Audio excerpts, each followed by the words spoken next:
preleção sobre expressão artística parte 2, agora com uma análise mais profunda da cor. Sendo a cor esta o conteúdo primordial, básico, né? Fundamento essencial, uma constante na arte e em qualquer expressão artística, né? Sendo ela até a contemporânea, cuja qual já abdicou, em parte, a pintura. Porém, a cor ainda persiste, né? E consegue o seu fundamento em sua presença em diferentes meios e formas, né? Compreendendo a cor, nós entendemos melhor, né, a utilidade da arte dentro do panorama cotidiano, na utilização, né, dela como via de conhecimento e também como outras utilidades de diversas áreas. A cor, né, também produz na arte uma verdadeira constante, ou seja, uma amplitude de utilidades que nós podemos discernir aqui, com menções, citando livros e textos, né, para que possamos compreender melhor, né, essa capacidade da desenvoltura da arte em diferentes áreas.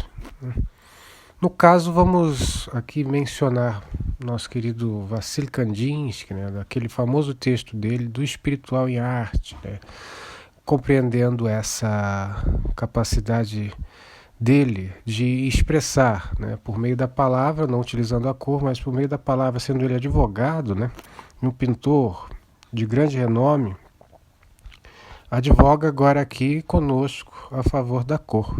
Muito maravilhoso, vamos lá.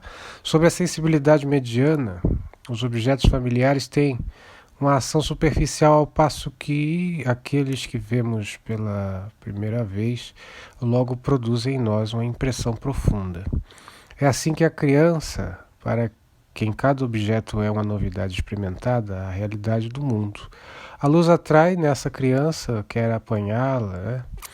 A luz, essa luz, atrai essa criança.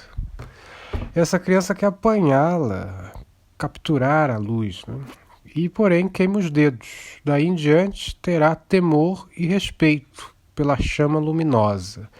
Aprenderá que a luz não é somente daninha, mas que expulsa a escuridão e prolonga o dia, né? E que pode aquecer, cozinhar e compor. Às vezes, um espetáculo divertido, né? Após essa experiência, terá travado conhecimento com a luz, e o que a criança ficou sabendo dela será registrado em seu cérebro. Então, a intensidade do interesse declina e acaba desapercebendo. O espetáculo da chama luta ainda contra a indiferença, mas perde insensivelmente seu atrativo.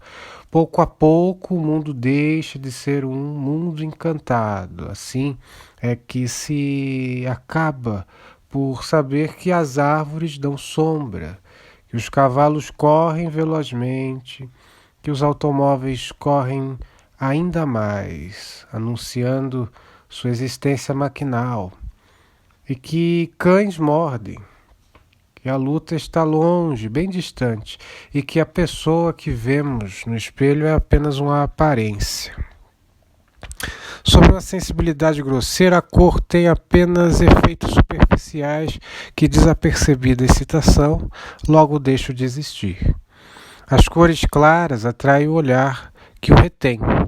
Em contraste com as cores fortes, né, sabemos que são apenas pano de fundo complementar para essas cores fortes. Então as cores claras ficam em desfoque com as cores fortes, no foco maior do olhar, cujo contraste é retido pelo olhar da mesma maneira.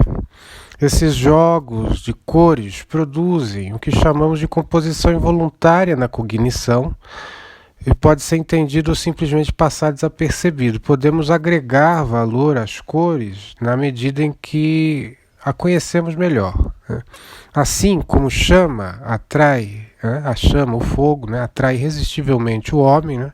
A luminosidade, também o degradê de vermelho atrai e irrita o olhar desavisado ou com uma concepção modulando a observação. adiante avançaremos nesse tema.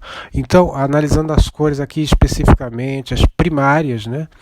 As cores primórdias aqui da toda a existência as outras, o amarelo limão vivo, podemos dizer que ele fere os olhos, né? Dependendo da percepção, a vista não consegue suportá-lo. Possui em pintura uma inconsistência, né, no caso técnico, que só sustenta com o branco de zinco, Então, na mistura ali, né, do amarelo limão com o branco de zinco, ficará assim mais fraco o tom, né, porém mais opaco e rígido, né, mediante ao branco de zinco. Pequenas explanações técnicas agora aqui, né? Sobre o labor artístico, que é oculto aos olhos dos observadores. Você produz o olhar, né, a partir de uma quietude, de um ambiente ou de um computador, né, para analisar, para ver, né, uma pintura ali que está comunicando algo, ilustrando algo normalmente, né, ou na quietude de um museu ou na quietude de uma galeria. Sabe que atrás, né, desse momento pacífico de observação e de deleite, você vai ter, né, a revelação a partir desse texto de pequenos adendos e detalhes do labor artístico, que é de mesa e também de cavalete ou de empenas de prédio, coisas similares, né, do grafite nos muros e tudo mais. Existe sempre um labor técnico atrás, cuja qual é oculto ao observador, né, como nós dissemos. Porquanto vamos analisar aqui uma metáfora justa sobre essas questões, né, dos detalhes da pintura em relação à realidade, para nós esclarecermos melhor aqui essa preleção. Preleção, nós sabemos que é a aula, né? Entendimento mais a fundo sobre essa questão. A flor tem em suas pétalas milhares de tons pequeninos, como os pixels, a saber que o pintor discerne cada ponto invisível aos olhos nus, e esta imagem torna-se um simulacro da intenção da flor sobre a tela. Simulacro da realidade impalpável, né? Pois esta flor murchará. Além dessa fatuidade, o pintor pintará flores para que a cognição do observador tenha a vivência dessa flor em sua mente, sendo a flor justamente essa evocativa da imagem, é a eternidade da pintura e do desenho, né? A imagem, a evocativa da imagem, correto? Será sempre companheiro dos homens, a memória das imagens perdidas no tempo, cuja qual o pintor escolhe as melhores flores e imagens, que sensibiliza o observador, aqueles que sentem, né, o verdadeiro significado da vida e que se assemelha à efemeridade da flor. Retornando então a Kandinsky, né, os olhos piscam e vão mergulhar nas profundezas do azul e do verde. Quanto mais cultivado é o espírito sobre o qual ele exerce, né, mais profunda é a emoção que a ação elementar provoca na alma. Ela é reforçada, nesse caso, por uma segunda ação psíquica. E seu efeito físico superficial é apenas uma vibração psíquica. A cor provoca, portanto, uma vibração psíquica, uma vibração psicológica, né? E seu efeito físico é superficial e é apenas, em suma, um caminho que serve para atingir a alma. Se essa segunda ação é realmente uma ação direta, conforme é lícito supor, pelo que se acaba de se expor, né? Ou se, pelo contrário, só é obtida por associação, como mencionamos acima, estando a alma estreitamente ligada ao corpo, uma emoção qualquer sempre pode, por associação, provocar nele outra que lhe corresponda. Por exemplo, como a chama vermelha, né? O vermelho pode ser desencadeado numa vibração interior semelhante à chama, calcinando o entendimento em uma emoção vinculada. Porém, sem dúvida, né, porque se assemelha ao sangue, a impressão que ele produz pode ser penosa, né, até dolorosa. A cor, nesse caso, desperta a lembrança de outro agente físico que exerce na alma uma ação penosa. Podemos inferir nesse inverso desta mesma cor, vermelho, né, que desperta a paixão por outra via de olhar, ou seja, por outro observador que está despoluído da sua bilis negra, né, do estudo das bilis, também ligado à cor dentro da ciência de Goethe, que associou as bilis, né, o movimento biliar dentro da questão da cor, esclarecendo essa relação com as emoções e sentimentos em relação à cor. No caso, a paixão vermelho, né, conduzirá ao desejo de amor ao observador. Interpretação que pode ser pervertida por outro agente da alma que induz ao antônimo do sentimento puro, que é o amor.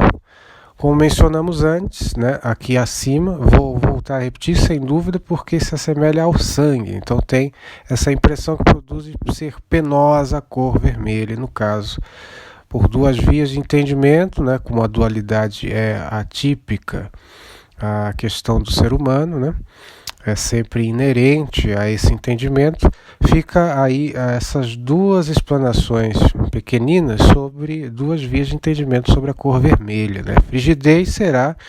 A frigidez então será para uma alma grosseira o azul, dentro dessa perversão de sentido, né? Dentro dessa mesma lógica, o azul também pode sugestionar esse tipo de frigidez, né? Mas, para uma alma sofisticada, o azul simboliza a serenidade, a clareira da verdade, cor dos céus perpétuos do trópicos ou qualquer outro céu, sendo ele o mesmo, né? Se fosse sempre assim, seria fácil explicar pela associação todos os outros efeitos físicos da cor, não somente a visão, mas também sobre os demais sentidos, que, por exemplo, o amarelo claro nos dá a impressão de azedume, de acidez, porque faz pensar num limão siciliano. Eis que é uma explicação que deve ser rejeitada, com certeza anulada essa explicação, essa via de entendimento. A propósito do gosto da cor, não faltam exemplos dos quais essa explicação carece igualmente de validade, né? Um médico de Dresden, nos disse aqui Kandinsky, conta, né, que os seus pacientes, homem eminente muito superior, tinha o costume de dizer a respeito de certo molho, né, que achava com gosto de azul, um gosto meio azulado. Esse molho, esse achismo provém de uma sugestão aceita por ele próprio, ou seja, uma interpretação sobre a cor do molho. Uma outra explicação talvez seja admissível, né, para explanar, vizinha dessa, se bem que diferente, no indivíduo altamente evoluído, o acesso à alma é tão direto e a própria alma está tão aberta a todas as impressões que qualquer excitação que invada faz outros elementos reagirem instantaneamente. No caso que nos ocupa o olho, reação que recorda o eco ou a ressonância de um instrumento musical cujas cordas agitadas pelo som, né, de outro instrumento vibram por sua vez. Um homem cuja sensibilidade seja tão apurada é como os violinos, né? Em que já se tocou muito e que, ao menor toque, vibram com todas as suas fibras. Isso assemelha o homem cuja sensibilidade já está num nível elevado, né? Os pedrificados também, olhos, né? Olhos pedrificados que sentem o cinza das rochas sobre tudo que a vista corre na sua percepção, ou seja, onde olha há sempre esse cinza, essa monocromia. A arte e a expressão, né? A expressão artística propriamente dita, por meio destas, né, é como a água a moldar suavemente a rigidez desses seres que, como estátuas, olham a vida de modo estático, né? Cor é, antes de tudo, um movimento dos seres, né, que faz caminhar até as pedras de um quadro sob o efeito colorido da profundidade. Então movimentam-se. Eu não direi coisas simples aqui, lamento. pois a veracidade é aparentemente simples, e dessa simplicidade emana algo de muita multiplicidade. Estudando aqui a pintura e a cor, especificamente seus efeitos e significados, né? Valor sobre modo e, sobretudo, o valor da cor, desta que erige toda a arte e qualquer outro objeto, necessitamos de cor, baseada na associação. Essa explicação não é suficiente para explicar os casos mais importantes. Todo mundo conhece a ação da luz colorida sobre os corpos, né? Ação que é utilizada na cromoterapia. Por diversas vezes tentou-se colocar as propriedades da cor a serviço de fins curativos em certas doenças nervosas, né? Pela psicologia. Assim, observou-se que a luz vermelha é tonificante para o coração e que, ao contrário do azul, retarda os movimentos cardíacos e pode até, pelo menos, momentaneamente paralisá-lo. Sendo o vermelho o sangue que corre nas veias, é fato o antídoto para esse termo. Lamentavelmente, o fato de que semelhantes efeitos possam ser observados em animais e em plantas retira todo o valor a essa explicação com base na associação. Nem por isso deixa de ser exato, porém, que a cor esconde uma força ainda mal conhecida, mas real. Evidentemente, e que age sobre o corpo humano, né? De uma forma mais precisa, com maior razão, não é possível contentar-se com a associação para explicar a ação da cor sobre a alma, né? A cor, porém, não obstante, é o meio de exercer sobre ela uma influência direta. A cor é a tecla, o olho o martelo, a alma é o piano de inúmeras cordas. O artista, quanto ao artista, é a mão que, com a ajuda desta ou daquela tecla, se obtém a alma, a vibração certa. É evidente, portanto, que a harmonia das cores deve unicamente fundamentar-se no princípio, contanto eficaz, a alma humana tocada em seu ponto mais sensível responde. Chamemos essa base de princípio da necessidade interior. Aqui explanamos algumas coisas sobre os fragmentos de Vassily Kandinsky, do Espiritual em Arte, um artigo escrito há muito tempo, né? Com os contrapontos e comentários inseridos no momento da leitura. Justamente aqui é o que eu faço um balanço com a leitura e vou comentando as frases abaixo para que nós possamos ter maior entendimento e profundidade. Portanto, nós entendemos aqui que a cor é usada na cromoterapia como antídoto como antidepressivo, como também paliativos, substituindo a química dos medicamentos e acompanhando aí a erição, né, desse nervosismo que é atenuado principalmente pela cor azul, que apazigua, que apacenta todos os ânimos e que retarda os movimentos involuntários, né, digamos assim. Sim, sabendo que a sensibilidade do ser humano chega a tal grau, né, que ao ponto de estarmos realmente mais sensíveis na questão da cor, né, não só na cor no quadro, no muro ou em qualquer objeto que nos cerca, mas sabendo, se conseguirmos essa percepção, esse discernimento, nós entenderemos porque as paredes são brancas ao nosso redor, normalmente, né? Porque temos esse tipo de relação subjetiva com a cor, inconsciente com a cor, correto? Pois nós não temos esse discernir contínuo sobre a cor, né? Não temos tempo no nosso cotidiano. Escolheram-te como algum tipo de cor, ou seja, colocaram algum objeto diante da tua face, você transitou ali em tal lugar, uma sala tinha tal cor, e aquilo traz uma emoção, e essa emoção irá reverberar no seu espírito, e essa é uma das funções práticas da pintura, do objeto de arte, né? Que traz a memória, além da memória, um eflúvio de emoções que o nosso subjetivo está reagindo, né? A atenção, né, como ele ressaltou aqui, e eu também reafirmo, dos espíritos superiores, ou seja, das pessoas, né, que têm maior afinidade, né, com com essa atenção no dia a dia, entendendo que a cor também pode usar vias e roupas, né, de maneira mais, digamos assim, apimentadas. Podemos estar sempre projetando significados na cor, porém, essencialmente, ela consegue exercer sobre nós esse tipo de reação, né, subjetiva, uma reação no nosso inconsciente, dentro da psique da cor. Agora vamos espreitar ali, dar uma olhada, né? Vamos dar uma explanada sobre outros detalhes da cor.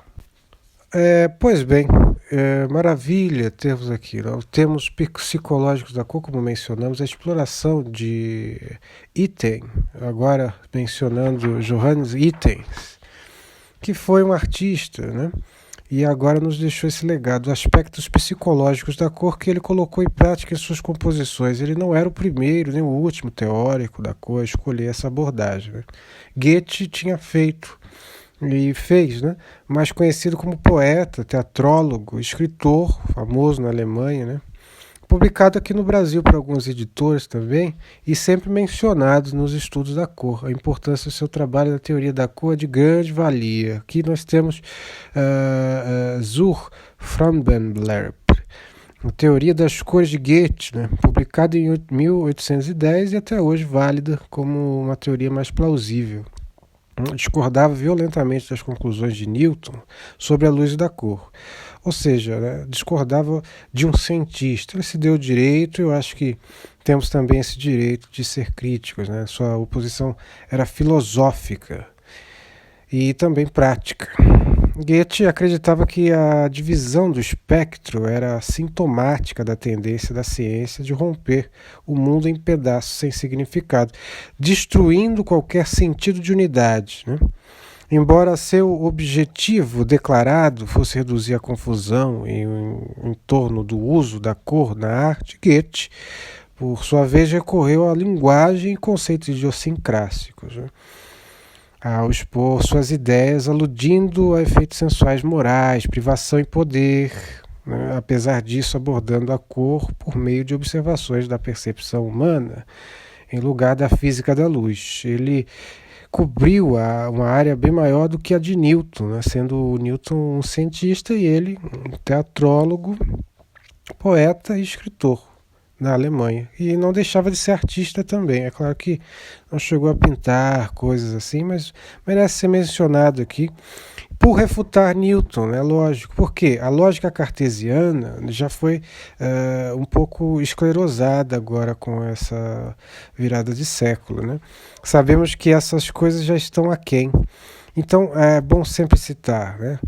Ele também formulou proporções das forças de diferentes matizes para permitir que fossem combinados em proporção visual igual a artistas e designers, né?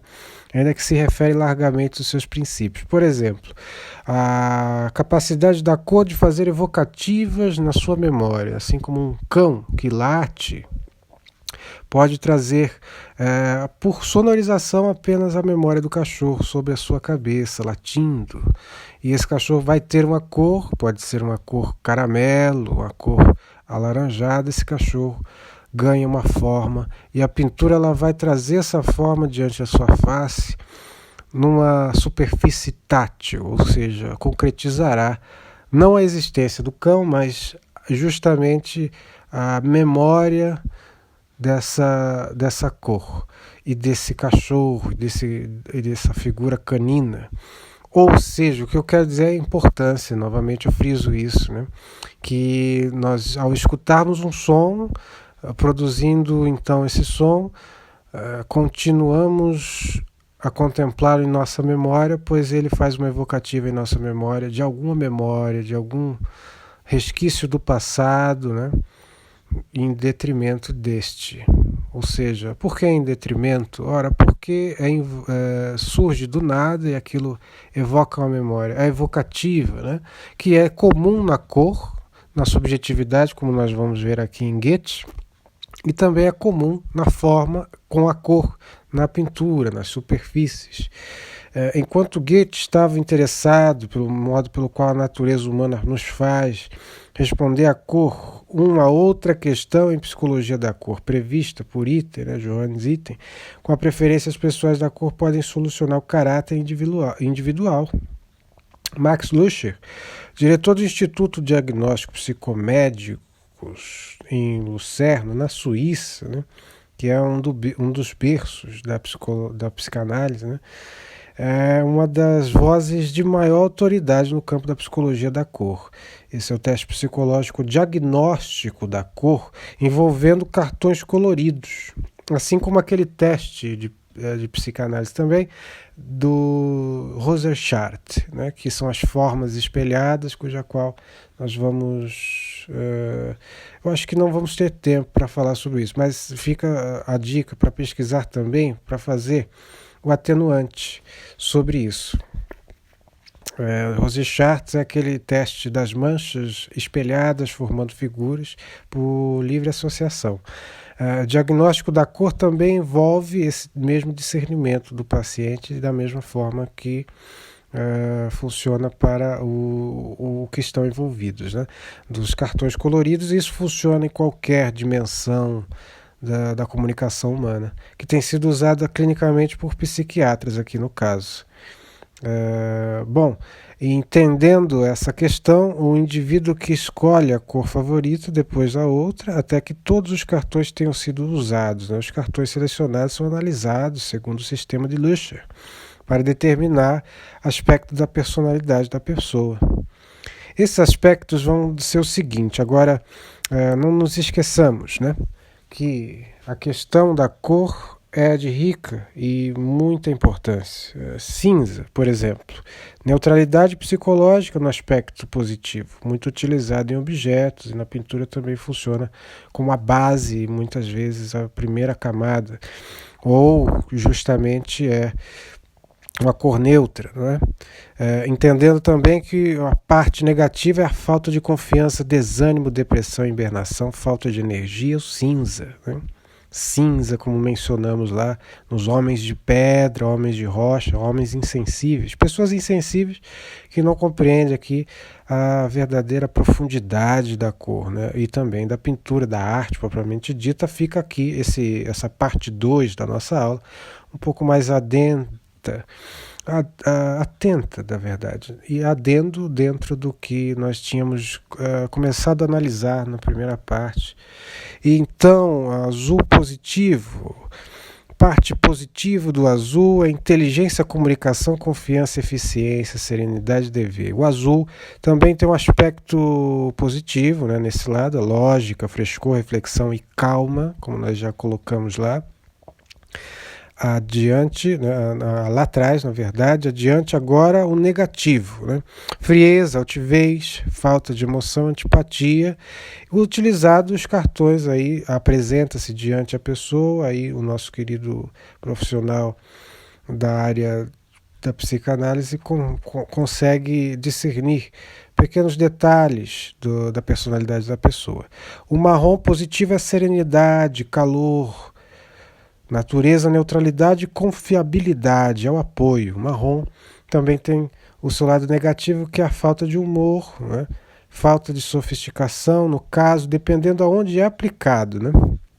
Mas ele se sobressai aí na confiabilidade, no apoio, na neutralidade também, seriedade e calor da natureza. O vermelho, como nós já tínhamos dito, tem também conotações positivas, né? Física da força, calor, energia, sobrevivência básica, paixão, muito relacionado ao amor. No negativo tem o desafio, a agressão, o acre da agressão, o impacto visual e a tensão, né? Bom, o violeta, no caso, nós temos o violeta na visão do luxo, no lado positivo, na autenticidade, a verdade e qualidade. No lado negativo, a introversão, decadência, supressão, inferioridade. O violeta, muito utilizado nas capas de reis, as antigas pinturas, hoje, muito utilizado em outras questões também. Há de se medir muito bem como utilizar essas coisas, né? como utilizar a aplicação da cor de maneira útil, de forma que a composição, e essa é o valor da pintura, né? Uma composição bem afinada, bem composta, uma verdadeira sinfonia de cores. A harmonia, né? Que é um termo musical, é um termo prioritariamente da pintura, não emprestado a nenhum, porque justamente provém da cor. Os timbres de cor, no caso, é realmente uma ferramenta útil para uma boa composição, né? O positivo do preto é a sofisticação, glamour, segurança emocional, eficiência e substância, né? Concreto, preto, também aqui modernamente aplicado como cor. No caso, vem também o verde, né? Do equilíbrio, harmonia, frescor, amor universal, repouso, restauração, reconforto, consciência ambiental, equilíbrio e paz. Concluindo então essa pequena explanação sobre a cor, né? Matéria-prima essencial, pedra angular da nossa pintura, da nossa expressão artística, de qualquer outro tipo de existência, vai haver, possuir e obter cor. Sempre teremos a cor presente no nosso cotidiano, a nos sinalizar, a nos avisar, a nos entorpecer da mesma forma, como nos sobriecer sobre a verdade e sobre qualquer tipo de situação, existência atenuante ou prazerosa. Então, a cor como fundamento da alma, como expressão do espírito da natureza, né? Digamos assim, de uma maneira mais profunda, a verdadeira expressão, né? Expressão da realidade. A cor, a forma com sua consequência. Lembrando que na natureza nós não temos o contorno, né? Que é a linha. Nós não temos o contorno, nós temos o limite da matéria para outra matéria, sendo a cor finalizando, né? Estou aqui pensando, imaginando aqui um objeto para o outro, né? Se eu observar o objeto com seriedade, você verá que não possui linha, né? O desenho ele tenta acompanhar o limite da cor na existência. Eis que na primeira parte falamos que as duas coisas não se misturavam, agora eu estou refutando, como é típico de uma preleção, né? Erige o conceito e vamos acrescentando e refutando ao mesmo tempo, para enriquecer a nossa discussão. Então, digamos que o limite da cor é a linha, e a linha surge na nossa mente entendendo o limite atmosférico do objeto, porém continua sendo cor, né? Nós, volto a repetir, não temos a existência da linha a contornar na realidade, né, as coisas reais. Porém, num quadro, iniciamos com a linha a contornar o limite de cor que irá ter a cor futuramente, a posterior, na mistura de cor. Na paleta do pintor, no caso, a erigir na sua tela a alusão da realidade que irá, e não digo ilusão, porque é a alusão, porque faz a alusão, é a evocativa de qualquer sentimento, objeto, situação, paisagem, na nossa mente, né, nos dando esse presente do agora.